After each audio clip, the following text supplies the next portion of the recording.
ನೋಡಿ, ಯಾರಿಗೆಲ್ಲ ರಕ್ತದ ಸಕ್ಕರೆ ಜಾಸ್ತಿ ಇದೆ ಅಂದರೆ ಮಧುಮೇಹ ಅಥವಾ ಡಯಾಬಿಟಿಸ್ ಅಂತ ಕರಿತೀವಿ, ಅವ್ರುಗಳಿಗೆ ಕಾಂಪ್ಲಿಕೇಶನ್ಸ್ ಆಗುವಂಥದ್ದೇ ದೊಡ್ಡ ಭಯ ಇರುತ್ತೆ. ಅಂದರೆ ಕಾಂಪ್ಲಿಕೇಶನ್ಸ್ ಹೆಂಗಾಗತ್ತೆ ಅಂತ ಹೇಳಿದ್ರೆ, ಅಂಗಾಂಗಗಳಲ್ಲಿ ಗ್ಲೈಕೇಷನ್ ಪ್ರೋಸೆಸ್ ಆಗ್ತಾ ಹೋಗುತ್ತೆ. ಈ ಗ್ಲೈಕೇಷನಿಂದ ಇನ್ಫ್ಲಮೇಷನ್ಸ್ ಇರುತ್ತೆ.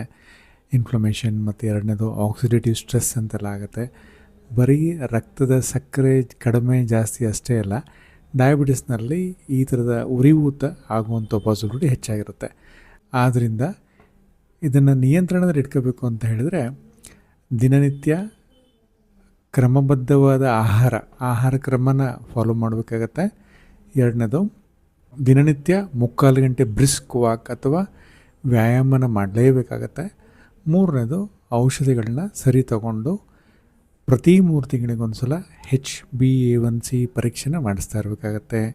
ಪ್ರತಿ ವರ್ಷ ಕಣ್ಣಿನ ಪರೀಕ್ಷೆ ಮಾಡಿಸ್ತಾ ಇರಬೇಕಾಗತ್ತೆ. ಸೊ ಇದ್ರ ಜೊತೆಗೆ ಆಯುರ್ವೇದದಲ್ಲಿ ಹೇಳಿರೋದು ಮತ್ತು ಮಾಡರ್ನ್ ಸೈಂಟಿಫಿಕ್ ರಿಸರ್ಚ್ ಕೂಡ ಈ 2 ಔಷಧಿಗಳನ್ನ ಮಾಡಿದೆ. ಔಷಧೀಯ ಗುಣಗಳಿರುವಂಥ ಈ 2 ಆಹಾರ ಪದಾರ್ಥಗಳಿಂದ ನಮ್ಮ ಕಾಂಪ್ಲಿಕೇಶನ್ಸ್ ಆಗದಂತೆ ಸಪೋರ್ಟಿವ್ ಆಗಿ ಇದನ್ನು ಬಳಸ್ಬೋದಾಗತ್ತೆ. ಏನಪ್ಪ ಇವೆರಡು ಆಯುರ್ವೇದದಲ್ಲಿ? ಒಂದಕ್ಕೆ ನಿಶಾ ಅಂತ ಹೇಳಿದ್ರೆ, ಇನ್ನೊಂದಕ್ಕೆ ಆಮಲಕ್ಕಿ. ಕಾಂಬಿನೇಷನಲ್ಲಿ ನಿಶಾ ಆಮಲಕ್ಕಿ ಅಂತ ಕರೆಯೋಣ. ನಿಶಾ ಅಂತ ಹೇಳಿದ್ರೆ ಎಲ್ರಿಗೂ ಗೊತ್ತಿದೆ, ಅದು ಹಳದಿ ಅಥವಾ ಅರಿಶಿಣ ಅಥವಾ ಹರಿದ್ರ ಅಂತ ಕರಿತೀವಿ ಸಂಸ್ಕೃತಲ್ಲಿ. ಎರಡನೇದು ಆಮಲಕ್ಕಿ. ಆಮಲಕ್ಕಿ ಅಂದರೆ ಬೆಟ್ಟದ ನೆಲ್ಲಿಕಾಯಿ. ಸೊ ಈ ಎರಡಕ್ಕೂ ಕೂಡ ಪೊಟೆಂಟಾಗಿ ಆ್ಯಂಟಿ ಇನ್ಫ್ಲಮೇಟ್ರಿ ಆ್ಯಕ್ಷನ್ ಅಲ್ಲದೇ ಆಕ್ಸಿಡೇಟಿವ್ ಸ್ಟ್ರೆಸ್ನ ಕಡಿಮೆ ಮಾಡುವಂಥ, ಅಂದರೆ ಫ್ರೀ ರ್ಯಾಡಿಕಲ್ಸ್ ಕಡಿಮೆ ಮಾಡುವಂಥ ಗುಣಗಳು ಕೂಡ ಇದೆ. ಇದ್ರ ಬಗ್ಗೆ ಮೆಟಾ ಅನಾಲಿಸಿಸ್ ಆಗಿದೆ. ಹಲವಾರು ರಿಸರ್ಚ್ಗಳನ್ನ ಅನಲೈಸ್ ಮಾಡಲಾಗಿದೆ. ತುಂಬಾ ಬೆಸ್ಟ್ ಔಷಧಿಯಾಗಿರುತ್ತೆ, ಔಷಧೀಯ ಗುಣಗಳು ಹೊಂದಿರುತ್ತೆ.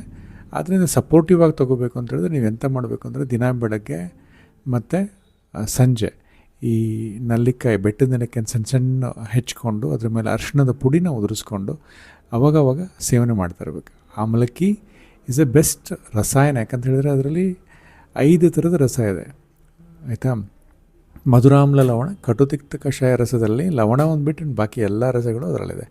ಆದ್ದರಿಂದ ಆಮಲಕ್ಕಿ ಈಸ್ ಎ ಬೆಸ್ಟ್ ರಸಾಯನ ಮತ್ತು ಪೊಟೆಂಟ್ ಆ್ಯಂಟಿ ಆಕ್ಸಿಡೆಂಟ್. ಪಾಲಿಫಿನಾಲ್ಸ್ ಎಲ್ಲ ಸಖತ್ತಾಗಿದೆ. ಮತ್ತು ಅರಿಶಿಣನೂ ಪ್ರೂವ್ಡ್ ಆ್ಯಂಟಿ ಇನ್ಫ್ಲಮೇಟ್ರಿ ಇರೋದ್ರಿಂದ ಇದನ್ನು ದಿನನಿತ್ಯ ಬಳಸ್ತಾ ಬನ್ನಿ. Thank you.